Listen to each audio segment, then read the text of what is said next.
You are all good. All right. Well, good morning, everybody. Thank you for jumping on a Monday morning. Hope you guys had a great weekend.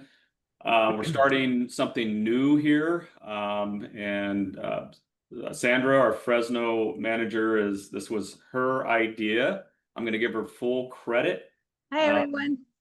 and it's an amazing idea, and I think it's something that we can carry forward and get a lot of good interaction out of on a variety of books. I'm very pleased that she chose my book as the very first book that we would do the Zoom company-wide book club for. I might have been heard otherwise. No, just kidding. But no, it's awesome. I'm really pleased to be able to do it. Hopefully, some of you have had a chance to read it. Others are, hopefully going to get the book and follow along. Do you have to have read or own the book to be on this book club? The answer is absolutely not. You guys can jump on, listen to what it's about, and listen to the discussion, the principles we're going to talk about, and then determine whether you want to get the book. It's available in print, hardback. It's available on Audible, or you can do Kindle. So you can listen, read it in different ways, whatever your learning ability is. Some people learn by listening better, and others learn by reading better. I'm more the visual guy. I like to read stuff and I remember it a lot more versus listening to it because my mind's always going a million miles a minute when I'm trying to listen to something. So reading's better for me. But so anyway, we're going to talk about the book. We will be covering 2 chapters a week. So that's why we're doing the 5-week series. It'll be every Monday starting today for 5 weeks. And we'll wrap up with chapter 10. And again, we intend this to be entirely interactive. I'll give you guys some background on each chapter and what the focus points are, and then give you guys some discussion prompts on what have you done in those areas, or what have been your challenges, and let's have a candid discussion, guys. Don't be shy about it. I don't want to be the one just simply talking through the whole thing, because that's called a presentation. That's not a book club. That's not an interactive experience. So, but I'm going to kick it off by talking about the introduction. And Sandra, you're kind of the co-host here, so feel free to prompt me on any questions. Sure. As well, but because I know you've read the book and you're very familiar with it.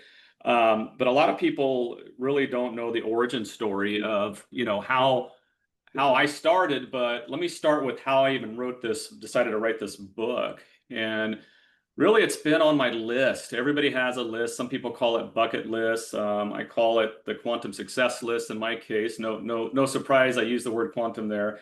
But I think bucket list sounds like you're going to die soon, right? I'm not ready to die soon, so I don't really want to call it a bucket list. But quantum success list, which really encompasses life, personal life, health, fitness, mind, body, spirit, and career, for success in general. All the things that I'd like to accomplish here in the next, ideally 75 years of life I believe I have left, because that's my goal, is to live to be 125. People laugh at that, but I wouldn't be laughing. I'd be thinking about it. With all the technological advancements we're going to see, particularly with AI over the next 10 years, I think we'll all have that opportunity if we can just stay well between now and then. But the bottom line is I got a lot I want to do, but one of the things I've had on that list has been to write a book, and to write a book about my experience, because I think while I was experiencing it, I thought, no big deal. I mean, people go through a lot of hardship and have successes and things. My story is just not really that special, but as I went through it and started reflecting back and then talking to people about things and what I've done, they were amazed. And really, it is a pretty compelling story when you look at it, where it started and where we're at today. And I thought it was great to share. So I've had it on my list several years to start a book, and I always thought I would self-publish. And self-publishing is the cheapest, easiest way to go, but it's super hard to get any traction on getting it out there, and really to sometimes to have it quality edited and really to come out with the what you want in the end. So, but I always picture I'm just gonna, no real publisher is going to want to work with me, right, on this story, because who am I at the end of the day, right? I guess a little bit of imposter syndrome, which I talk about in the book. But So about 2 years ago now, would have been in 23, I get this call from Forbes Books, a rep from Forbes Books that basically said they're looking for somebody in the real estate space, and primarily our world, residential real estate, that is an industry leader, has a proven track record, and that could really help other agents and people in that profession succeed at a high level, and that through their research they've discovered me. And I thought, oh, this is a vanity deal. They're trying to sell me something, and it's really not what I think it is. But so I said, well, I might be interested, but let me get back to you. So I did a ton of research on the validity of Forbes and what they do, and realized this is what they do through their partnership with Advantage Media, is they go out and find industry leaders in genres that have had large success or quantum success, and they basically try to work with them on developing a book. And so I went through their, and it's not automatic. You have to go through this interview process. There's this panel, including the publisher, that jumps on and basically ask you a lot of questions, and really to validate whether you're really worthy of being featured as an industry icon or leader. Never met Steve Forbes yet, but hopefully someday. I haven't reached that status yet. And maybe if I get to a New York Times best-selling book at some point, maybe I'll get to meet the guy. But I have worked closely with the publisher of Forbes Books, and so I got approved for the book, and they asked me, well, we do it a couple different ways because a lot of people are busy. You can either write the book, or you can use a ghostwriter, which a lot of our people do because they don't really want to write. They don't like writing, or they have no writing skills. They're just great at what they do. And we have, quite a few, authors on staff that can do a good job. We just work with you on it. And I said, heck no, I don't want a ghostwriter. I feel that I can write pretty well. It's one of the only things I did well in school is I could write. I mean, I sucked at math and many other things, but I was really, a decent writer even early on. And I started reading a lot of books when I was young. I mean, I was, my reading comprehension was always above average. So I said, hey, I want to write it. So I go, oh, okay, well, but I did agree to have a book coach, which is somebody that's written many books, and they actually coach other authors on how to improve their product and write a proper book and lay it out. And anyway, so I did agree to that. And so I worked with a book coach, and it took me a little over a year to write. And some of you are saying, well, when the heck did you write this book? Did you just work around the clock? Because, I've got a lot going on during the day. And I said, well, number one, I never wrote one chapter or even a sentence, during business hours. I just can't. I mean, my schedule is very solid. So it was always at night, and most of it was concentrated on the weekends. So I was sitting there on a Saturday, and particularly on a Sunday afternoon seemed to be the most time I would spend on my laptop, just banging out. I had deadlines for chapters to get them in on time, because they keep you going because you have a certain published date you were trying to reach. And my published date, was officially last December of 24. And I had to meet my deadlines. And if I was running behind, they told me, yeah. I mean, they were nice about it, but they certainly told me, and you're going to jeopardize our published date if you keep getting behind. So I tried to stay up on it, but bottom line, it came out with, I feel, a very, very great story, well written, entertaining, but it's not overly complicated. It's very conversational. Not hard to read. I mean, it doesn't read like a textbook. I know, some of my content can get pretty detailed at time on my trainings and presentations, but this book, I feel it appeals to the masses. Anybody interested in being a real estate agent, thinking about it, or anybody in any career that's looking to advance and just grow, this book can apply.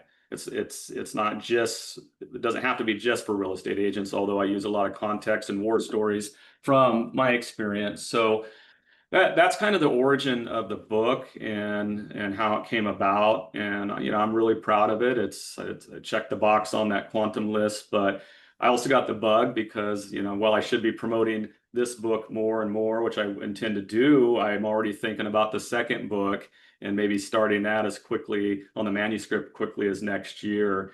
And that book, I'm thinking just a sneak peek since you guys are on here today of what that book is. I believe that book will be titled The Quantum Real Estate Investor.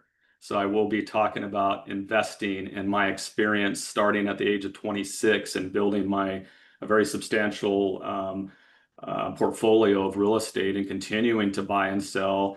We just closed on a fourplex last week and working on a project in Woodville that's a significant remodel, converting a church to multifamily, and just going through all those things that enabled me to get there and build significant wealth. So Sandra, do you have any questions for me so far before I dig into the introduction? No, that was a really good introduction.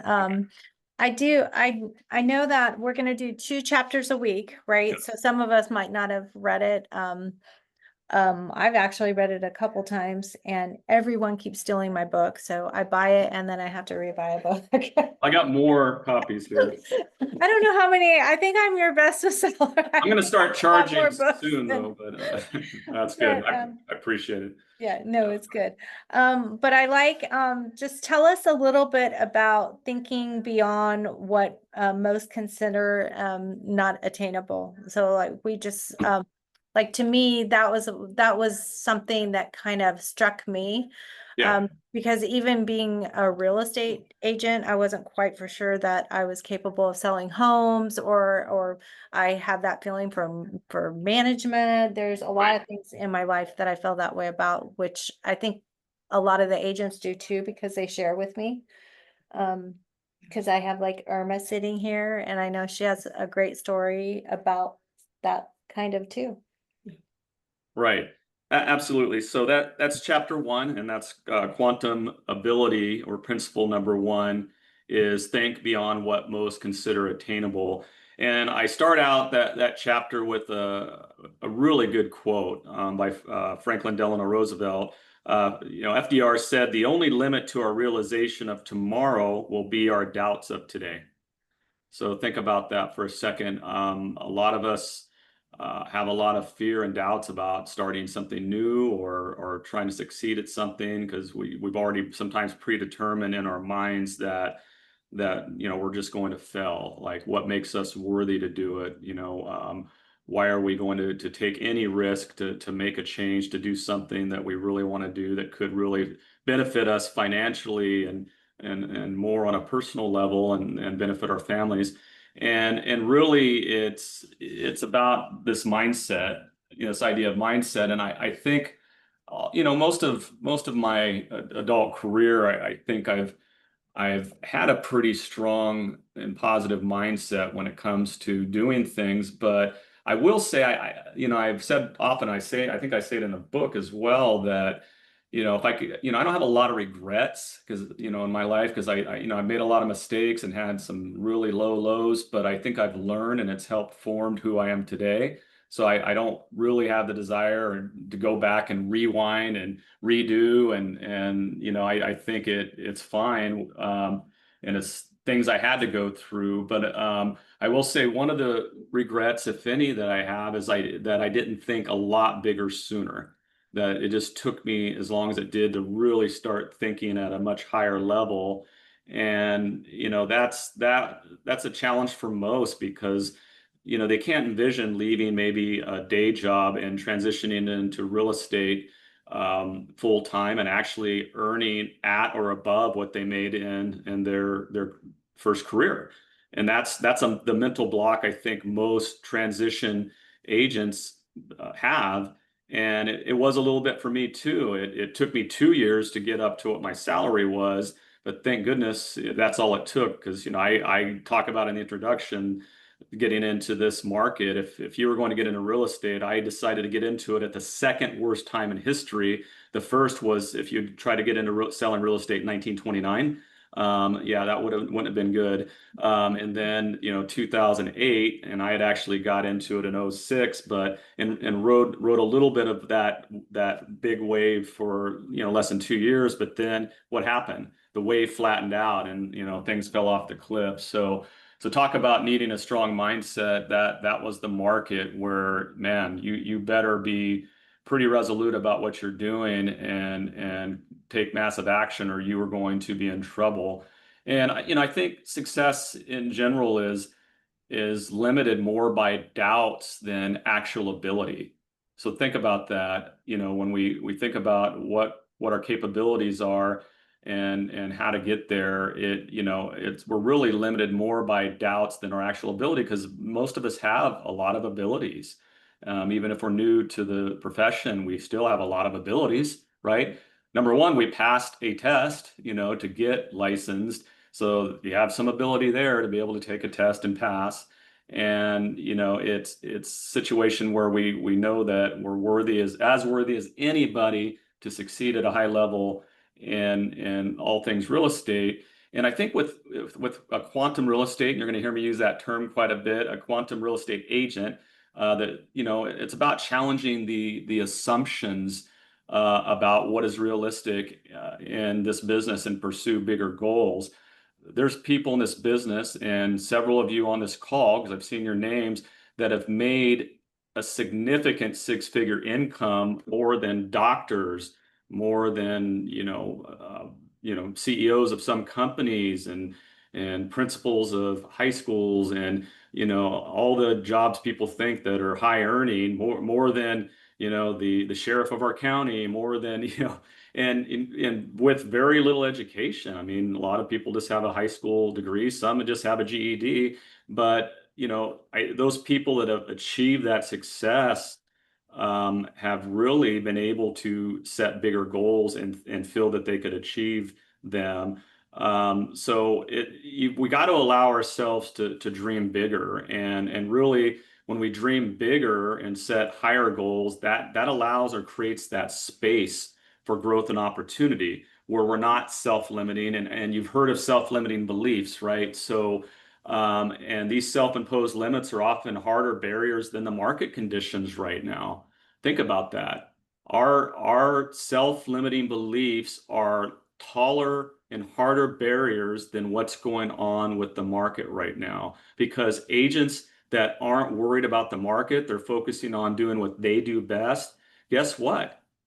They're selling a ton of real estate right now, and they're doing very well, and they're making great income because they don't limit themselves by what's going on the external or exterior of things. So, I got into real estate, guys.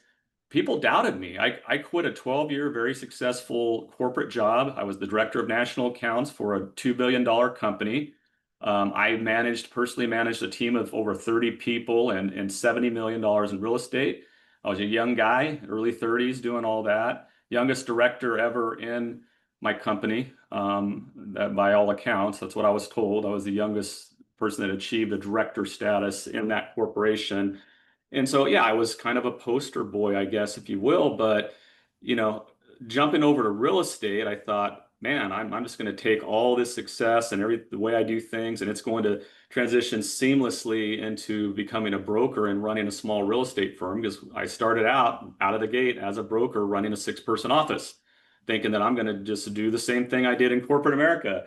And the reality is, it wasn't that easy. I learned the hard way that not one size fits all. I had to really adapt and do things differently. But making that decision, a lot of people doubted me, and they thought I was crazy. What are you doing?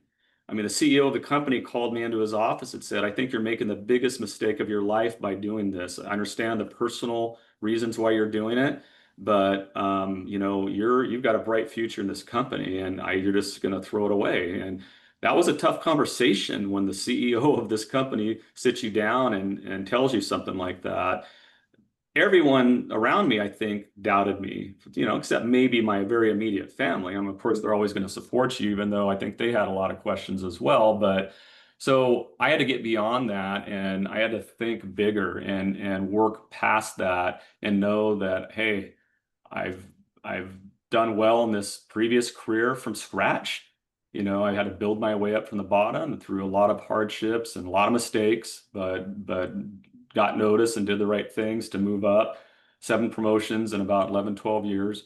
I felt I could do it in this career, even though I had to start back from scratch again with just no credibility and no proven track record. So um, that was a decision and that was a mind shift. And I think, it's about setting goals that are big, but also, we have to frame them as attainable. And I talk in the first chapter about SMART goals as well. And that's, really something that we need to do. And, we've heard the age old, stretch goals, let's set these stretch goals, and I believe in that, but also we don't always shoot for the moon, right? Let's just get into orbit first, and then we can start planning to get to the moon. Some people don't even want to, think getting into orbit's unobtainable, right? But okay, well, if we can't get into orbit, let's climb a mountain first. Let's climb that mountain first and then work our way up. That's okay, but if we're not setting any lofty or higher goals, then really we're just giving ourselves, a pass. We're just, if we're constantly just throwing ourselves softballs and knocking them over the fence, I mean, I don't call that a home run. I mean, you're basically staying in, T-ball or little league your whole career. So let's work our way up to the majors. So what else? Anything else, Sandra, on that, or did Irma have something? No, I'm good. I'm just glad I'm here. I'm glad you're here too. So let me throw some discussion prompts, because again, I didn't want to be the guy that's just dictating and presenting all day. And what are some self-limiting beliefs others have had on this Zoom today, or maybe you're experiencing right now? What do you feel is holding you back? And yeah, just feel free to talk. There's no judgment. This is a no judgment zone. And some of you, I don't even see your name because I think you're on the group calls. But what are some self-limiting beliefs that you may have, and then even particularly in today's market? If I may, you hit it right on the head of the nail, or whatever that saying is, the doubt. I am constantly doubting myself, but I always know who my resources are, and I always come to verify or confirm that, yes, what I'm doing is pretty close to what I'm supposed to be doing. This morning, I had a conversation with the commercial guys because I did get an offer on the dental practice, and we Nice. discussed the situation, and everything I had told the sellers last night was pretty much what they confirmed with me this morning. So I'm just glad that we do have the amazing staff that we have and the support. So thank you, Mike, for being who you are and making it happen for us as well. Yeah, absolutely. And and that's, I mean, for Irma, you just say you have any doubts being successful Yes. as long as you have in this business is crazy, but it's really true, because we're always going to question ourselves, and I fall off that wagon and feel a little imposter syndrome here and there, particularly if I'm working in a newer area that maybe don't have that proven track record. But so I look at somebody like Irma, who's successfully sold a lot of real estate every year for as long as I've known her, and well before that, to have any limiting thoughts as far as real estate sales is concerned is laughable to some degree, but it's true. And I talk about in the book very famous people like Tom Hanks, Lady Gaga, Albert Einstein, Howard Schultz, who's the CEO of Starbucks, Tina Fey, Serena Williams, and really a good quote by the famous author Maya Angelou. Maya Angelou said, I've written 11 books, but each time I think, uh-oh, they're going to find out now. I've run a game on everybody, and they're going to find me out. So she thinks that next book's going to be a disaster and a flop. And so when you're struggling with that mindset, like I'm not worthy, I'm not good enough, you're in pretty good company, because very famous and highly successful people have battled it or still battle it. We just got to keep moving forward when that pops up, and get rid of that drunk monkey on our shoulder that's saying you can't do it, you can't do it, you're not good enough, you're not good enough. Go back to the things you've done, because when you shift your mind to reflect on your accomplishments and the great things you've done, starting from just simply passing the exam and getting your license and starting out, closing that first transaction. Think about what you've succeeded at in life and know that you're coming from a strong foundation and that you do have a support structure and you are worthy to succeed. And when you're reprogramming that blueprint to think about, I'm starting from a strong foundation and I have a track record in these areas, it's easier to move forward, right? It's easier to take the risk of maybe doing something new, like a commercial transaction, maybe you've never done, or investment transaction. And the thing about I talk about in the book, it's not, the good news is we're not solopreneurs, we're entrepreneurs. I mean, at the end of the day, we're not doing this by ourselves in a vacuum where we have no resources. Most of my success along the way, I've ridden, as they say, on the shoulder of giants. I've found great people to associate with, to collaborate with. I've had some really great mentors. I still have great mentors today, and I've gotten all the help I can.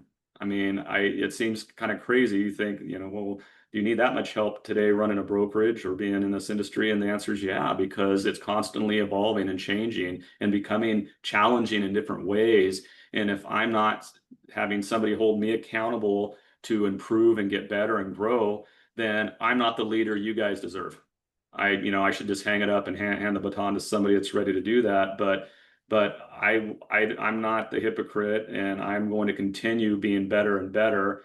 And because I want to lead, and the people that trust me to lead them, I want you to get what you deserve and the value out of it. And that gives me the confidence to be your leader, right? Because I know that I'm worthy. I know that I've got a proven track record, but I also know that I'm going to keep growing and I'm going to keep getting help growing and surrounding myself with the best people possible. So I guess what are some, or does anybody have a goal out there they feel is unrealistic that they want to talk about and why you feel it's not attainable? I don't know necessarily about a goal, but in chapter 1, you actually propose something right there. You said the word why, and that was a big focus in chapter 1. I think you have 5 questions of why in that. And we talked about that at our sales meeting a few months back and discussing the book. But when do you ever stop asking yourself why? How often do you need to kind of repeat that to just remind yourself, I guess? Yeah. And so I think most of us here have heard the big, what's your big why? Why are you doing something? What's the ultimate purpose and the motivation for doing something great? And sometimes it is played out, right? I mean, sometimes it is, people feel like, here we go again with the big why. I've heard that recently. And I'm thinking, well, if you don't understand the why, then how do you know where to go? How do you know what you're trying to accomplish? How do you know what the stakes are of accomplishing that? What's your true innate motivation? So I don't care what you call it, but we got to figure out, basically why we're doing what we're doing. And what I allude to, I learned very early on in my career, is really there's a very successful technique I talk about in the book that Adam's alluding to, and it's called the 5 whys technique. And this was developed by a gentleman named Sakichi Toyoda, spelled Toyoda. And so that's interesting. But the first thing people thought, if they haven't read the book, is, well, is he the founder of Toyota Motor Industries and spelled Toyota? And the answer is yes. So he did, start the company, Toyota Industries, back in the 1930s. And he came up with this 5 whys technique for his business. And what it is it's a technique of problem solving of any problem in business or otherwise that you're trying to get to the bottom of. And it's simple. It's just about identifying, okay, what's the question and that you're trying to solve. And then you're going to ask, the question 5 times.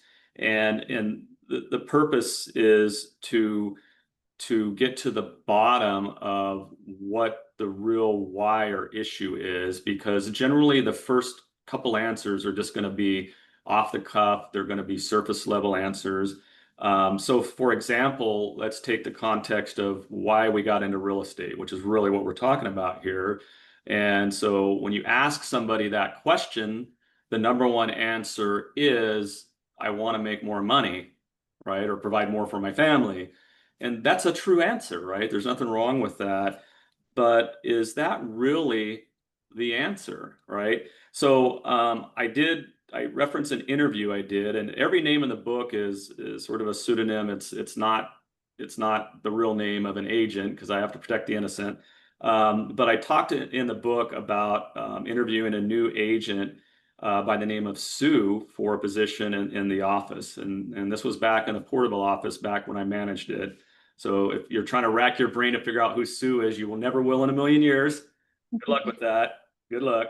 But so here was the dialogue. So question one to Sue was, why do you want to become a real estate agent?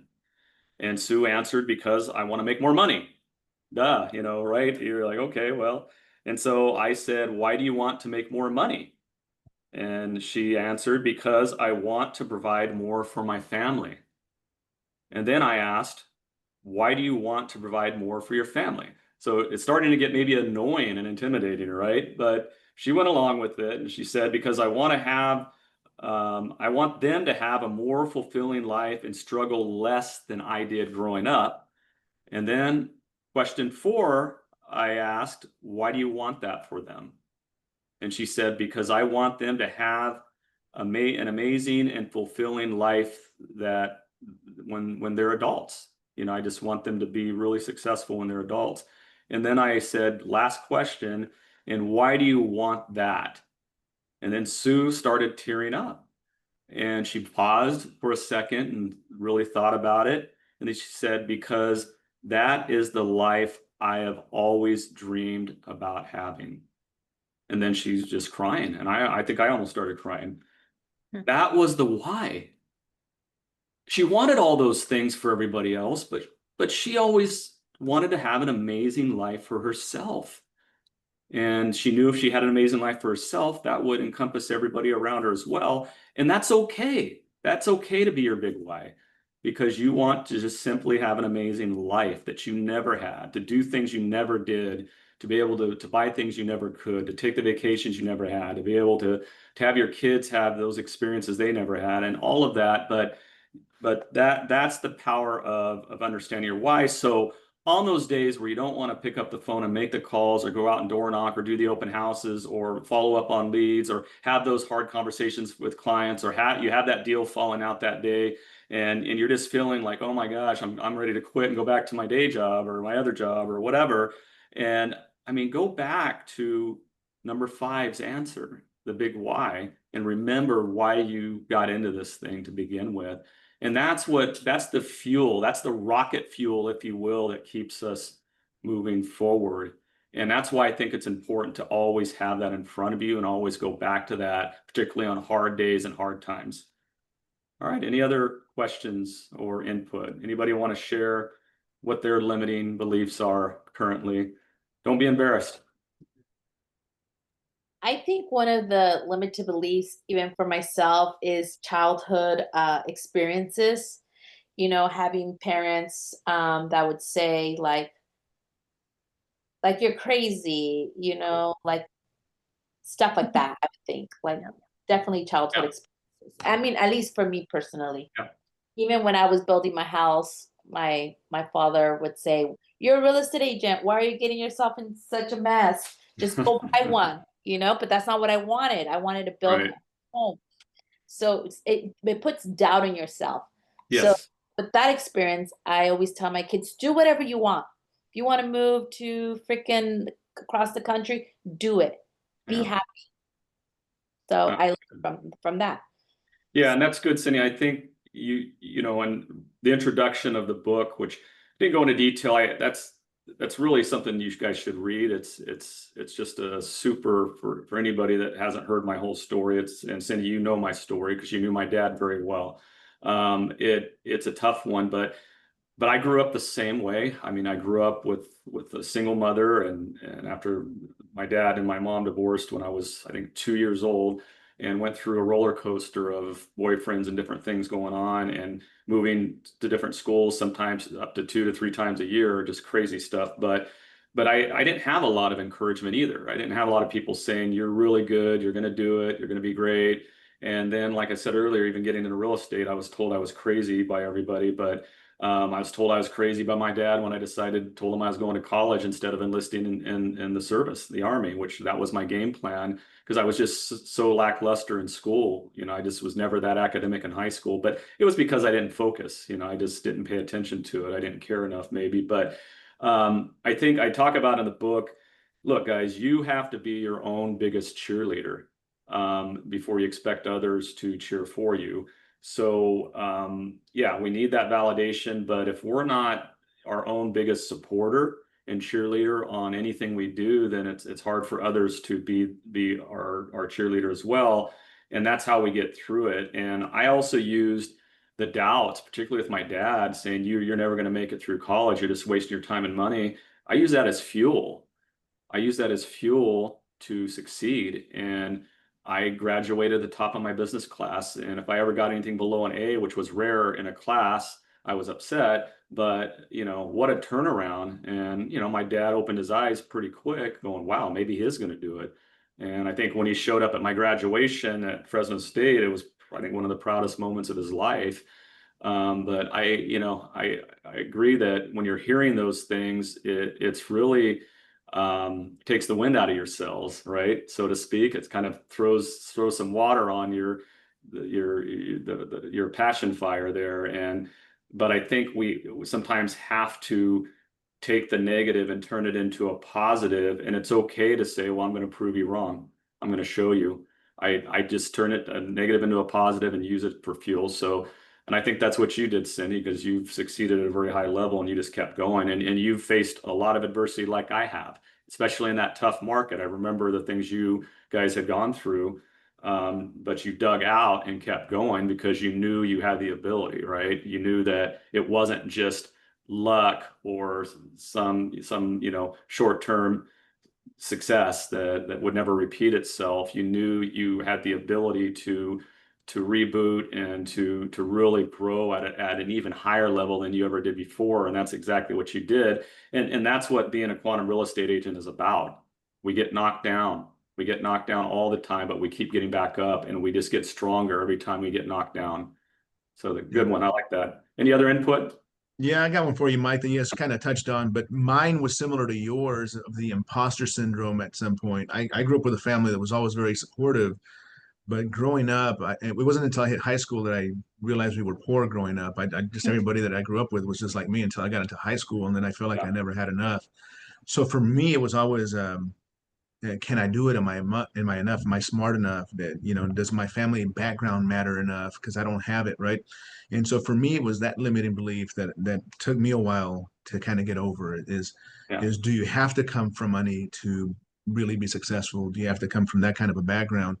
And so for me, that was always the biggest obstacle. And I think that was just internalized. It wasn't from a lack of belief from my parents, because they were extremely supportive, and my family was too. It was internal. It was something that when I realized we were different, when I realized we were poor, I didn't know it. We just were what we were. That was probably my biggest thing. And once I overcame that, it was kind of like it was all green lights from there. Yeah, it's liberating, right? Once you can get out of the shackles of your story. Well, I mean, at the end of the day, I think really for me, Mike, was I struggled with it throughout life a lot. And it was when you were with me, we all went, and Cindy was too, for that matter. We went to that Tony Robbins event, and it was just, I was sitting next to a chiropractor on day 3 who had all the success in the world, and the other one was a surgeon, and they were all still at the same event. Are we enough? And at the end of the day, we all just want to be loved and be successful, right? And so that really for me was that limiting belief just kind of got blown into pieces from there. Yeah, and I think and I talk about Tony Robbins, I do mention him in the book because he was somebody that when I talk about my mentors, he's been one of them going back to 2010. And that event that, we went to, me, you, Cindy went to that in late 16, I believe, 2016. If you look at what happened with just the 3 of us over the next few years, it'll blow you away. I mean, I've mentioned before, Michael and I bought 2 companies in 2017 together. Century 21 Jordan Lincoln Company and Century 21 Tobias Real Estate in Bakersfield. Who the heck does that in 1 year? We found a way to get it all to work, and we've just continued on an upward trajectory since. And Cindy just exponentially grew her business over the next several years phenomenally. And these types of things are what we need to validate our worth and to get past that imposter syndrome and know that we have the ability. And sometimes it's just not about figuring it out on our own. It's about going and it's subjecting yourself to something like one of Tony Robbins' events, or even going through his audio series. I mean, I used to listen to the CDs in my car in 2010. That's when I started. But even that was transformational for me. Just listening to those, driving around, showing real estate or going and taking listings. And, I was in the car a lot, and I just listened to those things. And there you go. That was it right there. And I reprogrammed my blueprint. Tony talks about programming your blueprint, like reprogramming. And that's what we have to do. We have to reprogram it to where our mind, rather than the idle mind gravitating towards negativity and I can't do it and I'm not worthy, to thinking beyond what most would consider attainable and saying, I can do it, I am worthy, and I'm going to do it. And I know I'm going to have short-term failures, but that's okay, because I will learn from those and keep moving forward, and I am going to succeed. So once you break through to that level, that's when the quantum growth really starts to happen. So Larry, did you have something you popped on the screen? I don't know. You're muted. What do you, I shouldn't have anything popped on the screen. Well, your video popped on, so I thought you were going to ask a question. So. Oh, no, I'm just here supporting. All right. Well, and Larry was around during all those times too. Larry goes way back with us, even before 2010. But so he's been there and came into the fold finally after trying to get me into his fold for a while. But when did you come in? About 18 into quantum? Yeah, roughly 19. 19, Yeah. that's right. April 30th. And we got so tired of trying to buy companies in Hanford, because we knew we really wanted and needed to be in that market. We just found a guy to go start an office from scratch over there, and bet on Larry. And then, fast forward, 6 years today, 7, would it be 7, or how far are we along? We'll say 6. 6, yeah. We'll do 6, And we're there with a very successful office, and that's just another example of quantum growth. So, all right, anything else on chapter 1, thinking beyond what most consider attainable? Because we got to jump on chapter 2. We got 15 minutes left. Sandra, do you want to queue up chapter 2? Let's see. Oh, well, this is you. I think becoming addicted to learning and self-improvement. I would definitely say, when I think about that, I would think of Mike Allen. I do forget have addiction. how many books do you read in like you told us one time, how many books do you try to read in a month or something, you said? Well, I've been off pace because I do fall off the wagon. But I try to read at least 1 to 2 printed books and listen to 1 to 2 audiobooks per month. And I'm falling off that wagon a little bit. I ultimately, between reading and listening, I try to do about 30 books a year. And I'm not quite on that pace, albeit I've knocked out quite a bit this year. But yeah, it's, but I also integrate podcasts in there too, in between books, because I'm kind of cheap. I have the Audible credits. And so when I burn the credit, I don't want to go buy more credits. I want to wait for the credit to reset. And then, so I'll either do the free books from Audible, which they have a lot of amazing free books on there. I've been listening to one about the life story of Marcus Aurelius. It's just his biography, but it uses a lot of his thoughts and quotes from meditations, his book in there, but that's free. I mean, I have to pay, but I also do a lot of podcasts as well. So you can count that in there, about all kinds of subject matter: business, success, health. I'm a biohacking nut. I love medicine stuff. A lot of people have come to me asking me about supplementation, medicine, and things. I'm kind of an armchair doctor and nutritionist, and and just longevity coach, I guess, if you will. because I've just, and well, a lot of you are like, well, what, you know, why so extreme with it? You seem pretty good shape, all that. Well, my dad died at 53, you know, introduction of the book, and I'm 54. So I'm going, yeah, I'm gonna keep going here. I didn't want that to happen. So you know, when my dad passed, you know, I was, I think 34, 35, that's when I reset and said, I gotta learn everything I can about, you know, health, fitness, longevity, and my own body, and understand, make sure I'm getting my blood work multiple times a year and know how to read those blood tests and what they mean, even beyond the doctors, because I wouldn't rely on doctors to help fix you guys. You have to be the own advocate of your own health and know enough to ask the right questions and get the right answers. I'm a huge advocate of that. So I learn in a holistic fashion. I want to learn. And one of my heroes, Thomas Jefferson, you know, I've read his biography and even his autobiography. You know, Renaissance man, wanted to learn as much about as many things as possible, but by virtue of that, it made him really good at politics and those political roles he had up through president, right? Because he knew so much about so many things and brought so much to the table, and he constantly and consistently learned. And so chapter 2 is about becoming addicted to self-improvement. It's a healthy addiction, guys. It really should not only just be an addiction, but think of it as a lifestyle, to where I'm already deciding I'm never going to stop learning. I'm always going to get better. I always want to have the best information, the best answers for my clients, the people around me. And I just want to keep growing holistically as an individual. And so it's just really this continuous growth that separates us from everybody else. So you, as a successful agent compared to the other, you know, thousands out there in your market, you know, particularly Fresno and Bakersfield markets, you're up against thousands of other agents. Continuous growth is really what separates you from those ordinary agents.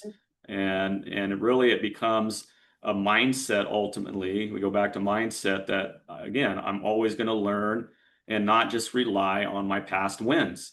You know, well, I closed 30 deals last year. I don't need to ever go to a training again. I'm good. I know how to write a contract. I know how to write a listing. I know how to do disclosures. I know how to field these things. And the reality is, yeah, that may be okay at the moment, but fast forward 1 to 2 to 3 years, when you're behind on industry changes, you know, legal changes, you're not understanding the trends of the market and what you should be doing. And, you know, it's like you're expecting your clients to read a 2-year-old, 3-year-old newspaper and take that as today's news. You're selling your clients short, you're selling yourself short. So I think that one of the most poisonous mindsets, and I've heard it from many, and some of them are still successful agents today, but they could be far more successful if they just adopted learning, is that, you know, I don't need to keep going to school. I've been there, done that. I'm good. I know enough, and that's fine. I'm cool with it. Man, guess what? You're going to crash at some point. And you know, you have to rely on your own self-education. I mean, the company provides a lot of training. You guys can pick and choose what's important. 21 University gives you even more. We have every bit of training you'll ever need to be a highly successful real estate agent. But, you know, what about other things? Are you reading or training, or do you have mentorships? Are you following somebody that's going to help you grow beyond just the practice of real estate, and grow as a person, and which makes you stronger? So really, quantum agents, they stay humble, they stay curious. And one of the biggest things is they remain coachable all of the time, always coachable. And some of the best agents in this company are very coachable. I'll throw Cindy out again. I've always found Cindy to be very coachable, although she could say, well, I've been there, done that. I've been number one. I don't need to ever have anybody tell me anything again. But she takes the different approach. She takes the approach of, you know, being addicted to learning. The other thing is, it doesn't require an education. Like, yeah, I've got a college degree in business, but, you know, even if I didn't, I think I would still be very successful by virtue of just learning and reading the way I do, and listening to podcasts, and staying, you know, up on real estate news, staying up on all of the things that affect our business, the economy, things that we need to communicate to clients. I want to make sure, when I do news you can use, you guys are getting the best and most reliable content with some scripts to help support those conversations. So that's how important it is, guys. It makes you powerful. Ultimately, it makes you more valuable to everyone around you and in the marketplace. If you want to be paid at a high level, people that are paid at a high level are people that are generally addicted to self-improvement. So, and it's about starting small. I mean, think about one new skill that you really want to develop out this year, one new part of the market, like maybe you really want to learn how to service real estate investors this year. So what are you going to do to become more knowledgeable and good at that? Or maybe delve into commercial real estate and take one of Century 21 University's commercial real estate courses. Like they have one-on-one courses. They even have a certification you guys can get. Bottom line is you got to do something about it, right? Take a step towards it. And so, I throw out ideas to you guys today, or give me some ideas of how do you feel about education, and what are you, maybe have somebody tell me what you're focused on right now. What are you trying to learn right now to improve your business this year? Don't be shy. I'm gonna Mine's- tell. I'm sorry. I'm gonna tell ChatGPT to put the book inside my brain. There you go. Well, you can have chat create the Cliffs Notes and just read the bullet points in about an hour or less, and that's perfect. Yeah, quick way to do it. What else? I think part of your book was going to mention time management, and time management is my biggest struggle. And that was even before I was in management. I waste a lot of time because I love to talk, huh? I love to talk. One-on-one talking, I'm really good at it. Yeah. Well, and we all fall into that trap because we're social creatures. We want to be, when we're in an office, we want to talk to people and be friendly. And I really delve deeper into chapter 4, which is regarding become a master of quantum time management, which I do have a series and training around specifically.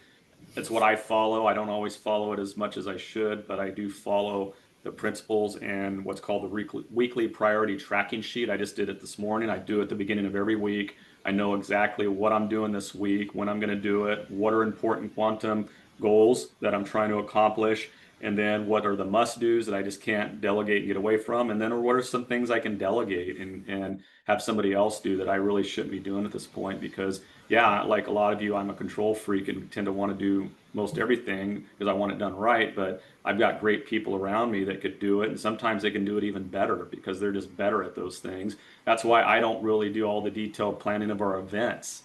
Whereas somebody like Sandra is a great event planner and puts together world-class events. If you had me do it, guys, you would hate it. You would hate me. So I know enough to not really get in the middle of that. Just tell me how much it costs, and that's all I need to know. So, but yeah, I mean, just really learning how to manage your time is a way to improve, and that's where a lot of the quantum growth comes in. That it's a situation where we learn how to shape our days and our weeks to where we're focused predominantly 80% of our days focused on income producing activities, or quantum activities that are going to really push the dial forward for us, either professionally or personally. And when I say quantum, activities, again, it's not just prospecting, lead follow-up, going on listing appointments, or doing a CMA. It's also those things that are personal. Are you walking, exercising, going to the gym? Are you focusing on mindset in some way, listening to an audiobook, reading, or, I talk about in chapter 8, which I'm a proponent of, do you have a mental health coach? Are you getting great counseling to help improve your mind and strengthen your thought process? I'm a huge advocate of that. These are things that we have to and must be aware of in order to continue to grow in life. Again, it's about holistic. And I do have that quote for chapter 2, which I thought was very good. An investment in knowledge pays the best interest. Benjamin Franklin, who was, one of my other heroes, and I know Michael, it's one of his heroes as well. yeah, education and constant improvement of your knowledge pays the best interest, in return, but, or what I call ROL, return on life in total, not just, income or business. It's a return on life. That's where the addiction comes in. When we see ourselves advancing in all these different areas and moving forward and becoming better, exponentially, that's exciting. And that's where I think the addiction comes in. Mike, can I say something? I also think, when people say read, they only think about books, but I think it's important um, to read people, to read your customer, to read what's the trends. And I love reading polls, because polls gives you what's the sentiment, what's the mood of people. When you understand that, you understand how to approach your customer. Yes. And so, and unfortunately, we work in an industry where really your time management is your clients. So you're constantly grappling, like, when's the best time to knock on that door? When's the best time to, that you can really get through to your client, where they're not, hey, I'm making dinner, I can't talk to you right now. I mean, when's the best time? So it's always figuring out their time management. How are your customers? What are they doing at this particular time, this particular day, during this week? And so that's what I like to it's not we're an industry that it's not about me. It's about we. You always have to focus on the customer. Mm-hmm. Absolutely. And I think in order for us to focus on the customer, we again have to make sure we understand our schedules and when we're going to be able to do that, right? When are we going to be able to free up that capacity to understand their needs and their algorithms and their cadence on how they want to do business? And if we're always reactive and on defense, we're not. We're going to be calling them back 2-3 hours later, or interrupting them during dinner because we're way behind. We're going to be 15 minutes late to the listing appointment. And some of that, rings a bell with some of you, right? Because you're just always running and last minute. Well, the moment we take power of our schedule, is when we take control of our lives. And then that's what positively impacts the people around you, because we're on offense and not playing defense. All right, we're at the tail end. Do we have any other closing questions or remarks?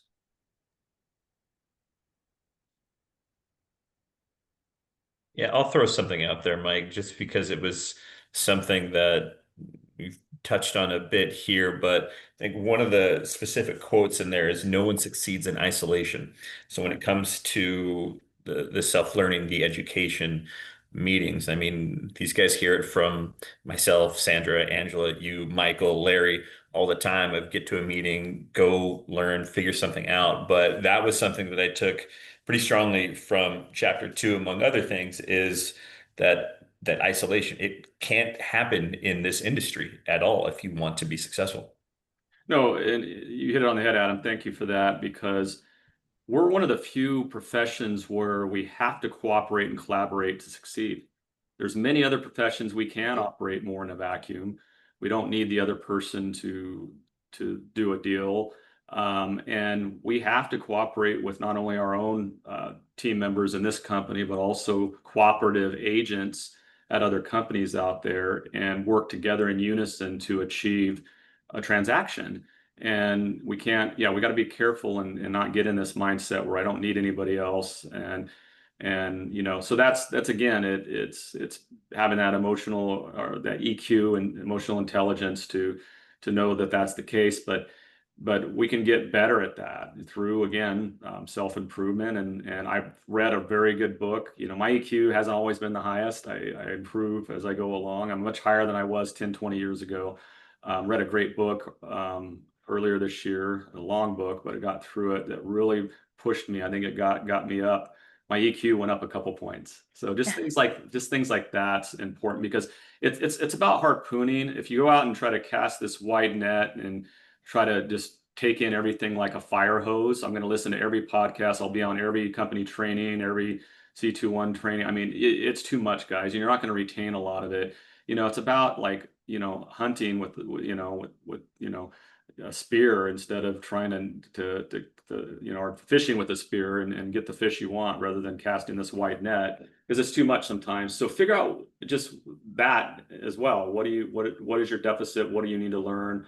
What's the hottest topic that if you learn more about it can improve either you personally or your business today? So I would kind of end on that and say that's in all of this self-improvement game, that's how we approach it. That's how I approach it. I'm very deliberate about where I spend my time and what I spend my time on when it comes to reading or listening or being on trainings or going to seminars. All right. I think that's all we had. Sandra, do you have any closing remarks? No, I just, we have a fantastic group. We have a lot of people on. I'm super excited about that. And I feel like if we, can end this, we're gonna grow our business in some Absolutely. numbers and just grow as people in general and get to know each other better. And yeah, I appreciate your time. Yeah, absolutely. I think this is good. I appreciate you guys that collaborated. Ones that listen, that's fine, but think about maybe jumping in next time. And you know, if you have some thoughts, we want to hear from everybody. Again, it's no judgment zone. Even if you feel, well, my question may sound stupid. I mean, again, that's the question that's stupid is the one that goes unasked. You guys have heard that. We want to hear everything that you're thinking about.